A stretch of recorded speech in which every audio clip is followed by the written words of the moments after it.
Hello and welcome to the debate. I'm your host Maqbool with you at P2B World. In today's show, we're going to be taking a look at the evolving situation in the US in light of the upcoming elections and, of course, what has happened over the weekend with the President Joe Biden stepping down from the race to the presidency and endorsing Kamala Harris as the nominee from the Democratic side. And this is something that we have seen being also supported by a number of Democrats that have also pledged their support for Kamala Harris, and this is something that has potentially paved the way for her to be the presidential candidate with no major contenders. And so this is going to be something that is important in terms of the discussion, not just for the Democrats and what this means for their politics, and then of course also in terms of what is going to be in terms of its impact on the US politics in general, and then of course what is going to be the way forward for the Democrats and how well will Ms. Kamala Harris be faring in this race. What exactly will be the course that is going to take with the Republicans is also going to be an important aspect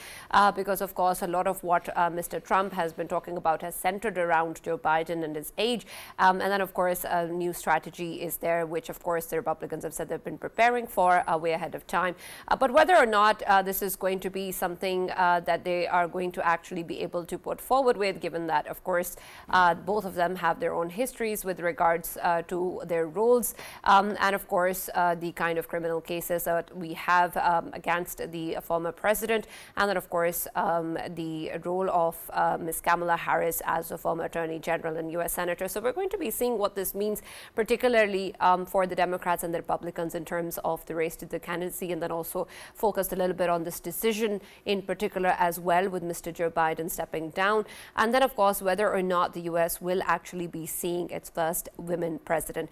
This is going to be the focus of our discussion today. For this and more, as always, in the studios, I've been joined by Senior Analyst Farrukh K.Pitafi. I've also been joined in the studio by Mr. Shahid, who's advisor to the President of the United States on Arts and Culture. And we've also been joined online by Mr. Sajid Tarar, Chairman Muslims of America, and Dr. Adil Najam, who's the Professor of International Relations and Earth and Environment. Thank you very much, Mr. Adil Najam, for joining us, and of course, Mr. Sajid Tarar for being part of the debate as well. Shahid, I'll start with you first in terms of what we've seen. The developments since the weekend have been very, very interesting. And of course, this entire election so far has been quite eventful. But in terms of what we've just seen in the recent past with Mr. Biden stepping down and then Kamala Harris coming forward, she's now also a potential very strong candidate of the Democrats. It seems that a lot of them are supporting her in this particular race. First, your take on exactly why this particular decision has been taken in the first place, and then of course what you see in terms of how smooth this road is going to be for Ms. Kamala. Well, thank you very much for taking me on your program. It's a very good question, and you know, all the Democratic Party and world was keeping an eye on what's going to happen if President Biden decides to stay away from the race. So this is a very rational decision by the president. She has served with the president for almost 4 years now. She has been an U.S. attorney. She has been Attorney General of the fifth largest economy in the world, and she was the senator from there. So she is well trained. And the second part of it is that you know, the fundraising and the war chest of the President Biden is going to be transferred easily to the Vice President. Generally, even though the name on the ballot is always the president, but people endorse the ticket. So it's going to be a bit easy, and we have almost like 4,000 delegates. So 3,800 or so have already endorsed on the president. So of course, it's going to be a bit challenging convention. So I hope everything will work out well. Absolutely. We'll also take the perspectives of the rest of our guests and see what they have to say. Dr. Adil, I'm going to come to you in terms of what you believe now is going to be the impact on the way that this presidential race is going to continue. Of course, a lot of what we've seen previously, unfortunately, centered around Mr. Biden's age and health-related problems. And now that he's out of the race, what sort of a battle do you foresee between Ms. Harris and Mr. Trump?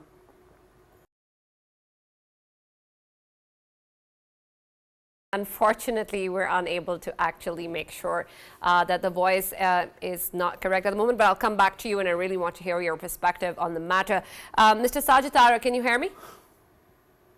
Yes, I can hear you loud and clear. Okay, great. Let me actually pose this question to you first before we go to Dr. Adil, and I want your take on what exactly do you think will be the way forward, and what do you foresee from this presidential race now that we have a much younger contender, a woman contender, as opposed to somebody who's a convicted felon and has also been declared liable to sexual assault, something that Ms. Kamala actually pointed towards in her debut speech after getting the support from the Democrats, saying that she's met all kinds of people when she was the Attorney General, and she knows the likes of Mr. Donald Trump very well.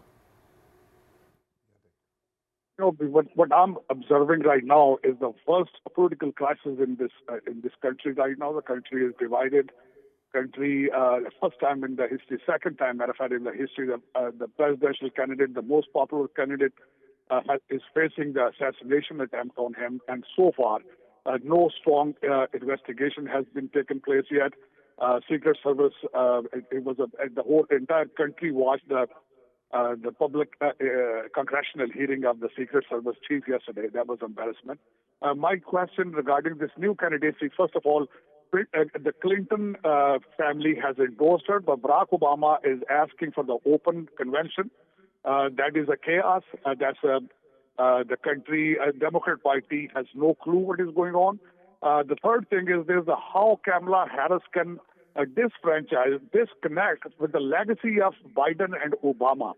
Right now, the situation is this: the Gaza is burning, Ukraine is burning, Taiwan looks like no future. 20 million illegal criminals have crossed the border. How can she disconnect herself from the weak foreign policy of Biden? That is a big challenge. And the last point I wanted to say is that this current situation, President Putin is seeing it, President Xi is seeing it, South Koreans are watching it, and not only this. Today, I just learned today, Hamas and Al-Fatah, they have gone to Beijing after the Saudis and Iranians. These contracts and agreements used to take place here at Camp David. So we are in a free fall. Our allies don't respect us. Our allies don't care. Bernie Sanders have said on the floor that we are the sponsor of Israel war. Every bomb has a name of America on it, but the Israel is not listening to us. Today, Bibi Netanyahu is in Washington, D.C., and our president is nowhere. President cannot complete a single sentence. So this entire nightmare, somebody has to own it. But Sajid Saab, do you mean to say that Mr. Donald Trump will be the solution to all of this? Yes, of course. Let me explain. The reason, first of all, Obama gave all the money to Iran, which has gone to the Hamas and Hezbollah. And not only that, after that, the Biden administration have relaxed all the sanctions on them. So the more money, they have been pumping more oil, selling it and making money and sending to Hezbollah and Hamas. That is one of the reasons of this war today. And not only this, I understand what has happened, but I want to know whether Mr. Trump will be any different. Yes, then let me explain it. After the fall of Kabul, matter of fact, the Putin wanted to take the advantage of the weak foreign policy because they knew it Obama and Biden's foreign policy. So they took the opportunity and went to Ukraine. And why Donald Trump will be different? Because Donald Trump is not part of establishment. He's a leader. He made money and then he came to politics. And not only this, he went to North Korea. During his period, there was no conflict or war took place. So there's a difference in between establishment running the country and the real leader running the country. So, and not only, exactly, you know that, and everybody knows it, Iran was choking. Iran was not making money during Donald Trump period, so they were not financially strong. Hamas did not have money that time to build the tunnels. So whatever is taking place in today's world, matter of fact, is due to the weak foreign policy of the Biden. How Kamala Harris is going to justify that to the world? Right. Let me also take Dr. Adil's perspective in the discussion. Dr. Adil, can you hear me? I can. I hope you can hear me better this time. Great. It's a pleasure to hear your voice. Dr. Adil, I want to know what you think about the, first of all, decision of Mr. Biden stepping down, and then, of course, the support that we now see that Ms. Kamala Harris has from the Democrats, and what this means in terms of what this presidential race is going to look like, especially when we talk about how heated it went, how eventful this entire race has been so far, and in the way that we've seen a lot of polarization within the U.S. as well. How exactly do you think this will impact both the parties? So the decision has clearly impacted the debate in the sense that it's kind of a restart to it, to the election, whole election process. And that is what the Democrats clearly wanted. In terms of Mr. Biden, this is clearly not a decision that he wanted to take. That is clear from his statement, that is clear from his speech. In his mind, he still thinks that he could have beaten Donald Trump, and that might have been the case, but it became inevitable. It became earlier, he did mention that it's the best thing he did, and he thinks it's the right thing to do, and that he completely supports Ms. Kamala. Sure. All of that is true. You think? I think he thinks it's the right thing to do, but his heart was not in going out. He would have wanted a fight. However, the point I'm making is that for him it had become inevitable. There wasn't really a choice. The pressure had begun building even before the first debate. The first debate was a stark contrast between these two people who are about the same age. Both of them are old. But the difference in the visual manifestation of it was very, very clear. And then after the attack on Donald Trump, there was not just a sympathy. I don't think it was as much sympathy, but his act of defiance, the fist and all of that, created a sense of, okay, here is a candidate with full of energy, and he is pitted against someone who seems to be frail, who seems to be old. So that is the context of the decision in which it became inevitable. And he took the decision that he thinks is right. He's not going to get away from it. But now the Democrats would want, if you're a Democrat, what you want is you want to see this as a new start, and you want to see this as your energetic candidate, most likely Kamala Harris, with now the candidate who's old, right? So 2 days ago, the old candidate seemed like Joe Biden. Today, the old candidate seems like Donald Trump, at least if you are a Democrat. November is still far away. A lot will happen. A lot will happen. The Democrats clearly would like to take the narrative back. They would like to take the narrative back from Donald Trump and use this momentum they have with everyone now focused on who is Kamala Harris, how would she be, will she be the nominee or not, because that will be decided at the convention. And there are many points which will make this interesting. First of which will be, who is she going to think of as a potential vice presidential candidate? That will be important to her. It will also give space to the Democrats to own the narrative. Then there is the Democratic convention that will come, just like the Republican convention gave Donald Trump a lot of wind behind his sails, a lot of momentum. The Democrats would want the same thing to happen. At the same time, I think the Republicans strategically, what they should do and what they will do is to try to now present Kamala Harris as a lightweight, as someone who is not really ready, as their candidate, as the candidate of experience.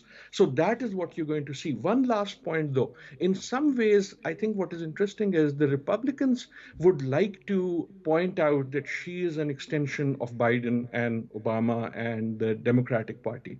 So would Miss Harris, right? So if you are Kamala Harris, you're not going to win by winning Trump's votes. You're going to win if you can win the same votes of the people who voted for Obama. You will win if you can win the same votes that voted for Biden.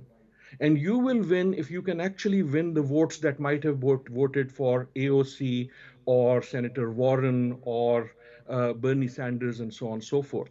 So at this point, I think the advantage is still with the Republicans, but the Democrats now have a real opportunity to try to wrest the narrative away. Whether they will do it or not, we have got 4 months to decide. Right, absolutely. Dr. Adil, I want an understanding of what you said earlier in terms of how the pressure had started to build up even before the first debate. And I know that a lot of the reports that came out was after the first debate where this momentum of Joe Biden's age started being discussed. And from there on, we saw a series of events that took place. So I want to understand what sort of pressure that it was there that existed prior to that debate. And if there was, why didn't this sort of decision was taken beforehand, and this entire change of the candidates may have been avoided altogether? I don't think it could have been avoided, right? There was a primary, and Joe Biden got more primary delegates than nearly anyone ever remembers getting. So did Donald Trump from his party, because these are of the parties, simply because there wasn't a candidate. But clearly, the question of Joe Biden's age didn't suddenly appear in the debate. For the last couple of years, that question, the question of his alertness, the question of his fitness, if you will, had been there. Some of it had been propelled by his opponents, some internally, people who worked with him. Clearly, it was there. In many ways, it seems, I don't have any inside news, but it seems that the decision to have the debate early, remember, this debate was held much earlier than it usually is. Yes. Usually, you do not have debates in June. One of the impulse of that might have been from the Biden camp to demonstrate how good he was, thinking that their candidate was a better debater because he had a better grasp on facts and stuff. And that might have backfired. But the point is, after the debate, it became very difficult as the public, because for an hour and a half you're on that screen, and even though Joe Biden kept saying, "Look, the other guy keeps lying. Why didn't you focus on that?" Which was also true. But the focus clearly was, we are looking for someone who's going to be a president for 4 more years. And if you're a Democrat, you're thinking, is this the best bet that we can make? I don't think some people, one very short comment, some people have said maybe the decision should have been made immediately after the debate. I don't think so. These are not decisions that should be taken lightly. This is an important decision. There was lots of discussion within the leadership, as you would expect in any party. Changing your candidate at this point in the game after the delegates have been counted is a very, very risky thing. So you take it with caution and you show yourself as having thought through it, which is what I think Biden was trying to do. But by this time, it was becoming inevitable, and this was the likely path that one would have seen. Right. And Farrukh, I want your perspective on what we've discussed so far as well, but I also saw that you took to X when Biden announced stepping down from the presidency and said you unfollowed Barack Obama, and you're going to do the same for everybody else responsible for a sit down. So I want your perspective really on what you feel about this decision. And now, of course, that Kamala Harris is stepping forward. This is the irony, the tragedy of actually, breaking story or developing story, that you stop checking after a bit. So after that, I may have put out many tweets. Sure, and the last one was this one was a warm welcome and support of Vice President Kamala Harris. But you see, you have to realize what has happened. First of all, one thing that it will kill me if I don't point out. I, of course, want to keep my comments short because the great panel today has been a while since I met Shahid Saab. And Dr. Adil Najam, I'm an absolute fan, you know that. But this whole campaign, by the way, we are in uncharted waters now. No reset this close to election has been there in my memory, at least. Right? The closest echo, and this one has echo of 1968 elections. 2-3 things. One, a sitting president decided not to run. And then there was an attempted assassination attempt, actually, which succeeded on the life of Robert Kennedy. This time, mercifully, there wasn't successful, but there was an attempt. And just to add a flavor to the whole story, our Robert Kennedy Jr. is also running this time. So it is the closest to that kind of thing. But mercifully, situation is better. This time, what has forced the Biden administration's or campaign's hand is essentially the donors. because of debate, everything was moving forward. Still, President Biden was saying that he will continue. But then we started hearing that the donors, especially big ticket donors, have stopped contributing, and the war chest was shrinking. It had shrunk to $91 million, right? As compared to 390 or 95 or 97 million dollars of Donald Trump, which actually took up and took off, especially after the attempt on his life. But I think that Biden campaign has calibrated time very effectively.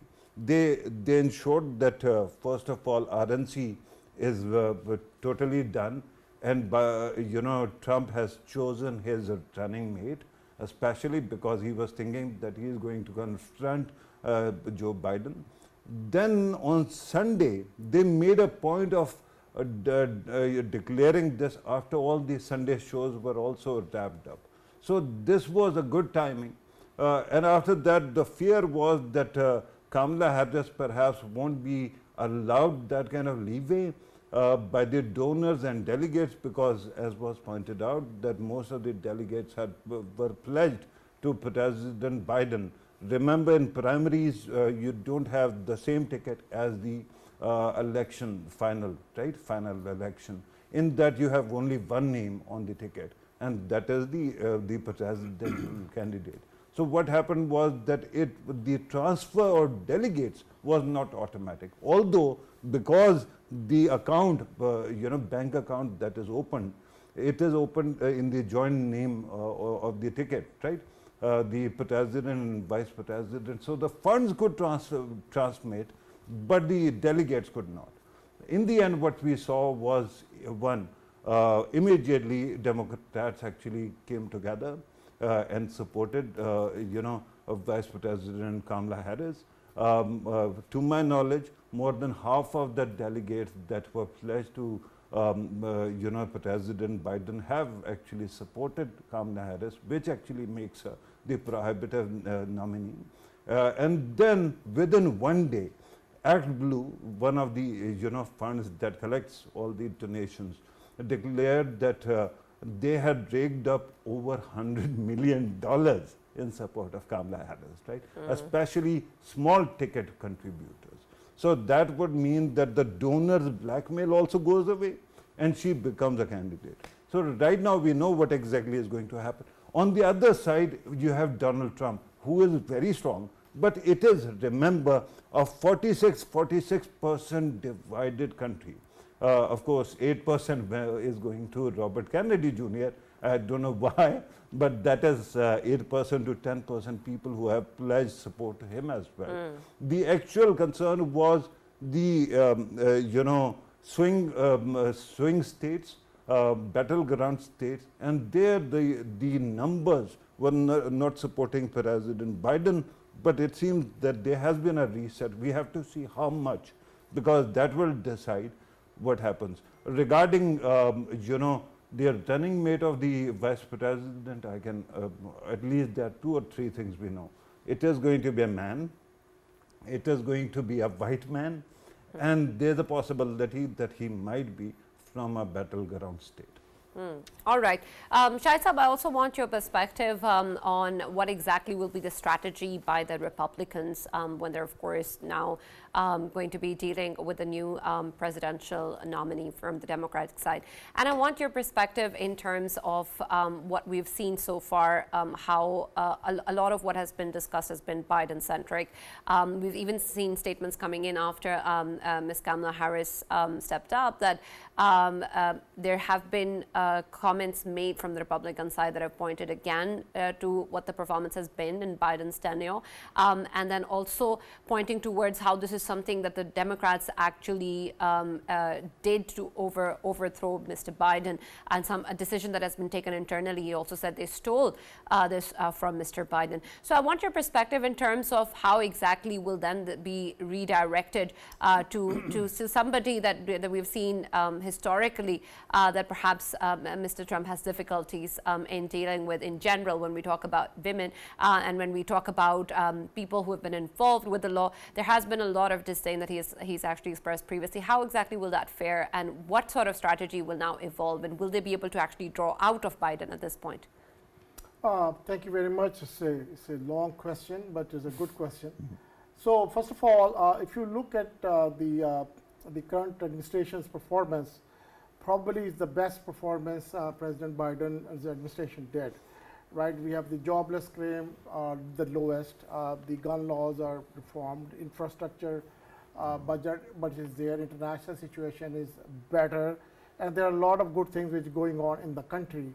So that is, having said that, now this was kind of after the debate, like we discussed, people were kind of a little shaky what's going to happen now, because apparently there was some cognitive dysfunction or cognitive disability, and people figured that, and then there was a pressure, and now we have the best of the best prosecutor, the Attorney General, former Attorney General, former Senator, and the Vice President, who is on the ticket.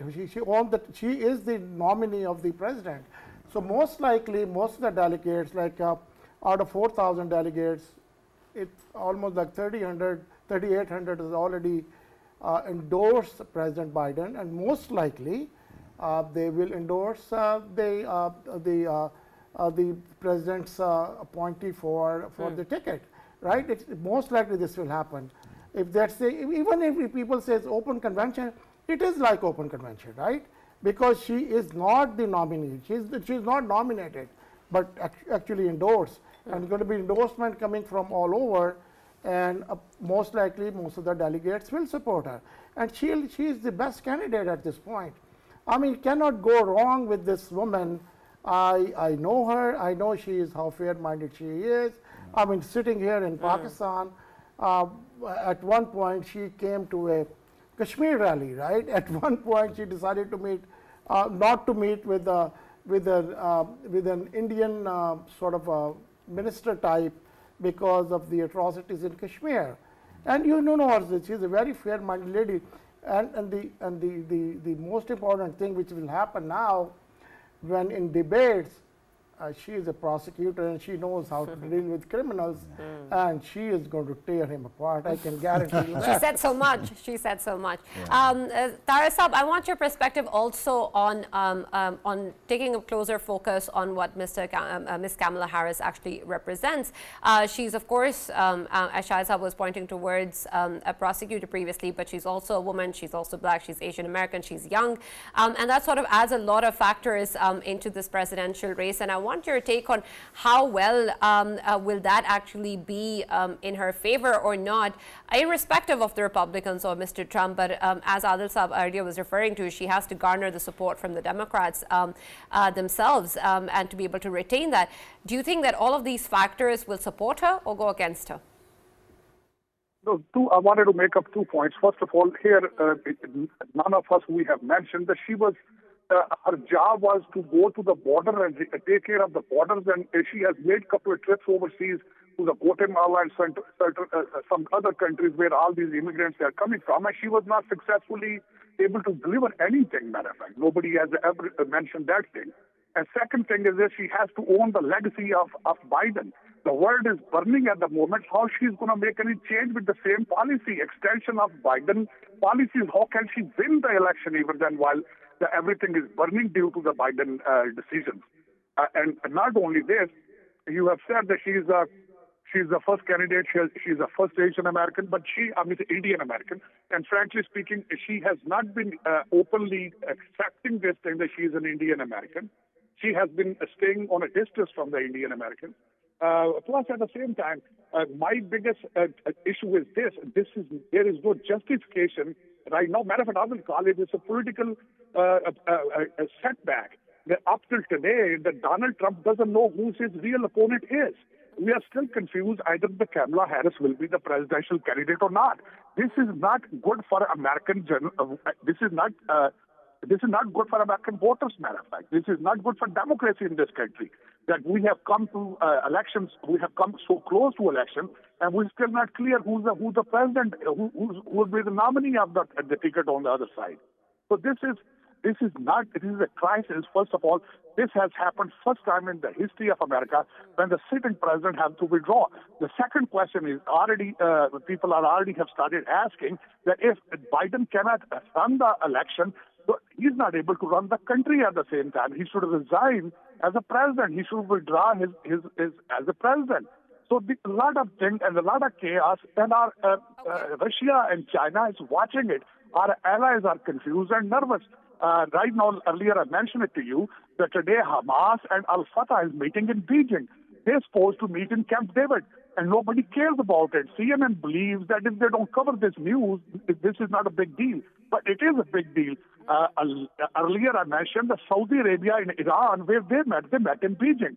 So America is on a free fall, and nobody cares. Nobody even then tries to acknowledge this issue. I don't know what kind of world they are living in. I understand. Tarsab, I understand, of course, these are important issues for the U.S., but I want your take also in terms of what Ms. Harris has said. She spoke about how she will proudly put her record up against Mr. Trump's, and you were speaking about her past performances. So I want your perspective in terms of the ways in which both records will compare with each other. Of course, 4 years of Donald Trump versus 4 years of Biden, Kamala. I mean, this is, who doesn't know that? The record is already there. The American economy was up there. No single war took place. And not only this, matter of fact, so many other things you talk about it. The way Donald Trump went to Saudi Arabia, the way all the allies, they had a trust in Donald Trump. And today, European Union President Orban, he's talking to Donald Trump right now, matter of fact. Not only this, for your information, day before yesterday, Ukrainian President Zelensky, he has spoken to Donald Trump. So you're talking about comparison of Biden and comparison of Kamala Harris with Donald Trump. There is no comparison. And how can people even then think about voting for Democrat Party at this point when America is burning? 20 million illegal criminals have walked in and the world is on fire. So there's a record is written everywhere. But I think, the way like our media enterprises protecting White House and protecting Biden or protecting Kamala Harris, CNN, and all the liberal left-wing media enterprises, of course, they will be providing shield to her. There's a tragedy with the voters. That's a tragedy and crisis of democracy. But I believe with the current popularity of Donald Trump, nobody can beat him. Nobody can win the election except him. And not only this, not only America needs Donald Trump, the world needs the Donald Trump, the world needs the leadership. Right now, we are hopeless, we are leaderless, we are futureless. So the thing is absolutely, point taken, Tarar Saab, absolutely understand. I also want Dr. Adil's perspective on the matter. And Dr. Adil, you can add to the discussion that we've had so far, but I also want to discuss certain issues that, of course, have been part of this race, including, of course, what Ms. Harris has said that she's going to do in terms of protecting abortion rights. There is also, of course, a focus on middle class that she said that she wants to go forward with. And then, of course, a ban on assault rifles. And then, of course, the issue of immigration as well. So what exactly do you think will be the ways in which these aspects will impact the voters' decision? Voter, right? So this is a country of 350 million people. Those, so in a way, I don't vote in the U.S. election. Most of your viewers don't, right? So it's not my job to convince them to vote for one or the other, or one or the better than the other. Here is what the point is. The point is that those people who think that Donald Trump's 4 years were great, and America became great again, and there was prosperity and very good, are probably already voting for Donald Trump. They are already convinced that he's their candidate, and I don't think Kamala Harris can do anything to move them away. Those who think that Biden's years were great, that the Inflation Reduction Act was great, that the reduction in the increase in jobs were great, there are those people. Those people wanted a candidate that they can stand behind. Kamala Harris will try to be that candidate. I don't think her job is to get Trump's voter away from Trump, because I don't think that's possible. Similarly, I don't think that those who believe that the Obama years were great or those who believe that the Biden years were better are going to move to Mr. Trump. The question for the Democrats will be, can she excite them on a democratic agenda? She won't even try to excite them on immigration. That's not a democratic issue. She's going to excite them on abortion. She's going to excite them or try to excite them on Supreme Court. She's going to be talking a lot about how the Supreme Court has moved to the extreme right. She's going to talk a lot about gender issues. She's going to talk a lot about race issues. I do not expect Mr. Trump to talk about those issues, just like I don't expect Ms. Harris to talk about illegal immigrants. Now, as far as foreign policy is concerned, unfortunately, foreign policy nearly never plays a role in US elections, and this time will play an even lesser role. There is very little difference between the two. Mr. Biden was disgraceful, absolutely disgraceful on how he dealt with the Gaza crisis. Mr. Trump already is as disgraceful and is likely to be more. But that is where US politics is. Right? They're not going to play for Pakistan politics. They're going to play for US politics. On Ukraine, there may be a difference because, at least from an attitude point of view, Mr. Trump's attitude towards Mr. Putin, towards Eastern Europe in general, towards Europe in even more general, is different. But on substance, I do not see much of a change. The question is, both will try to bring it back to domestic politics. If you are a Republican, you bring it to domestic politics by talking immigration. You bring it by talking race. You bring it by inciting fear. If you are a Democrat, you try to bring it by talking about race, but in a very different way. You try to bring it by talking about gender. You try to bring it in by talking about the Supreme Court. I would guess that if there is a second debate with Ms. Harris, if she turns out to be the candidate, you will hear much more about the Supreme Court. I will also, very last half a sentence, it will be interesting to see if there will be a second debate, right? Yeah. With Mr. Biden, Mr. Trump would have loved a second debate. Now, the question is, will he agree to a second debate this time with Ms. Harris or not? I don't know who will win. That's not what I'm saying. Because that debate will look very different. Right? That debate, as you have been constantly pointing out, will be between a man and a woman. That debate will be an older man and a younger woman. That debate will be between a white man and a colored woman. That debate will be between a person who's been president, who will be calling himself ex-President Trump, right? Who has been in that office, to someone who has not. So it will be interesting, and I think that will be a barometer of where US politics goes. But at least the election has become more interesting. It has now become much more of a traditional US race between traditional democratic principles and traditional Republican principles, and it will be interesting to see where that goes. Right. Thank you very much, Dr. Adil Najam, for joining us and being a part of today's discussion. And thank you, Sajid Tarar, for being part of the discussion as well. That's all we have time for with our guests, but I'll come to you, Farrukh. Don't worry, we have time for you. We just have time for our online guests. Yes, and so I'd like your perspective on what we discussed so far, especially in terms of what Dr. Adil Najam pointed towards at the end, in terms of a potential lack of another debate, and then what sort of a divide will this be, or what sort of a battle this will be in terms of both the Democrats and the Republicans. So is it much less about the candidates and much more about what the Democrats and Republicans hold true? Right. I think that in most cases it is true. There are going to be, of course, certain issues which are going to be not hot button, but very important talking points from both sides. For example, from Democrats, it is going to be a project 2025, right? Especially because it is every democratic sphere that has been actually put together by Heritage Foundation, and they claim that this is the roadmap for Trump. It is so strong that every time Trump speaks, he has to actually explain that he has nothing to do with it. But then he ends up actually talking about more or less the same policies. So it is going to be quite intriguing.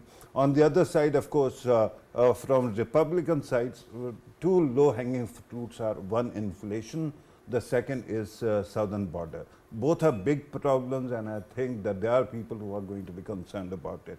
But I wanted to actually react to something that Sajid Tarar Sahab said. And I thought it could be my misperception, but it was something that was a little bit off color, like her identity being Indian, and then she might be actually trying to hide it or something like that. She is, of Caribbean and Tamil descent. If anybody who knows India, they know that there is a clear north and south divide, and there is a Dravidian culture that dominates Tamil Nadu and south, and this is the sanest culture that has actually kept India secular so far, despite whatever is happening in their other belt, right? That is the Hindi belt. Because of that and because of her heritage, nobody should actually complain about who she is. She is a brilliant South Asian. I think every South Asian should be proud of her. Yes. I'm not saying that on Trump's side there's nothing good. I know how media actually uses this horrible magnifying glasses and distorting mirrors. For example, J.D. Vance. Of course, I wish he was a better communicator, because yesterday there was a boo-boo in one of his events. He made an off-color joke about Diet Mountain Dew being racist, and it did not fly. So I hope that he covers that bit as well. But regarding overall situation, I think these two sides are very fundamentally very strong sides. They are going to appeal to their boast, their sides, their bases.